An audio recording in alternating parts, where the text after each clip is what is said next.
আজ নিয়ে চলে এসেছি আর একটা নতুন রেসিপি। এটা কি কচু তোমরা কমেন্ট করে সবাই বলো। তো এদিকে দেখো কচু যেহেতু রান্না করব তাই জন্য কচুটাকে ভালো করে ধুয়ে সিদ্ধ বসিয়ে দিয়েছি। এদিকে সিদ্ধ হয়ে যাচ্ছে মোটামুটি। তারপরে দেখো সিদ্ধ হয়ে গেছে, আমি ভালো করে ওটা জল ঝরিয়ে নামিয়ে চেপে চেপে রেখে দিয়েছি। আর এদিকে দেখো কড়া বসিয়ে দিয়েছি, আর যেহেতু করবো কচুটা চিংড়ি মাছ দিয়ে, তাই চিংড়ি মাছ ভাজা বসিয়ে দিয়েছি। আর বাড়িতে ছিল কয়েকটা হচ্ছে ছোলা ভেজানো, সেটাও আমি এই কচুটার মধ্যে দিয়ে দেবো।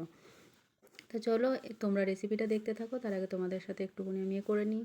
Welcome back to my channel. আর আশা করছি তোমরা সবাই ভালো আছো আর আমিও ভালো আছি।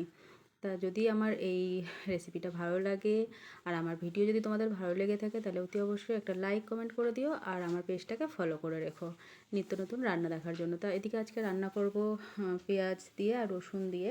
তা আমি দেখো রসুন একটু থেতো করে রেখেছিলাম, আর পেঁয়াজ এটা ভাজা বসিয়ে দিয়েছিলাম, আর তার সাথে একটু জিরে আর শুকনো লঙ্কা ফোড়ন দিয়েছি।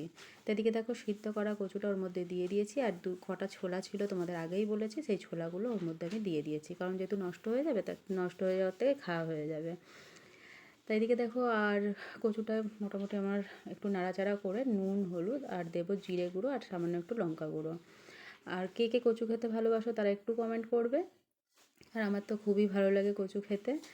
আর যাই হোক, দেখো তোমাদেরকে দেখালাম রেসিপিটা। যদি তোমাদের ভালো লাগে এই রেসিপিটা একবার ট্রাই করে করবে। আর কচুটা জাস্ট অসাধারণ খেতে হয়েছিল। ঠিক আছে, এদিকে দেখো মোটামুটি আমার কচু রান্না। কচু একটুখানি অনেকক্ষণ ধরেই একটুখানি করতে হয়, কারণ হচ্ছে না হলে জলটা না মরলে গাল চুলকাতে পারে, কিন্তু এই কচুটা একটু গাল চুলকায়নি। তা এদিকে দেখো চিংড়ি মাছগুলো ভেজে রেখেছিলাম দিয়ে দিয়েছি। আর শেষে একটু নুন মিষ্টি তোমাদের পরিমাণ মতো তোমরা একটু নুন মিষ্টি, যে নুন তো প্রথমেই দেবে, আর শেষে একটু নামানোর আগে একটু মিষ্টি দিয়ে দেবে, যেরকম তোমরা মিষ্টি খেতে পছন্দ করো সেরকম মিষ্টি দিয়ে দেবে। তো এদিকে দেখো আমি বাড়িতে থাকা যেহেতু পুজো দিই, আমি সেই লকুমদানা থাকে সেগুলো আমি ফেলি না, সেগুলো রেখে দিই, সেইগুলোই আমি পরে পরে একটু একটু করে তরকারিতে দিয়ে দিই। ঠিক আছে, এদিকে দেখো আমার কচুটা তোমাদের সাথে কথা বলতে বলতে মোটামুটি রেডি হয়ে এসেছে। আর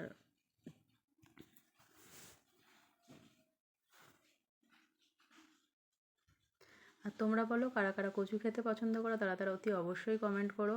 আর এদিকে দেখো আমার কচুর কালারটা দেখো একদম অসাধারণ চলে এসেছে। এদিকে আমার হচ্ছে যে দেখো কত সুন্দর কালার হয়েছে। আর কচুটা জাস্ট খেতেও জাস্ট ওয়াও হয়েছিল। তো এদিকে দেখো আজকের কচুটা মোটামুটি রান্না এখানেই কমপ্লিট। তার যদি ভিডিওটায় কিছু ভালো লেগে থাকে লাইক কমেন্ট শেয়ার করে দিও। আর টাটা।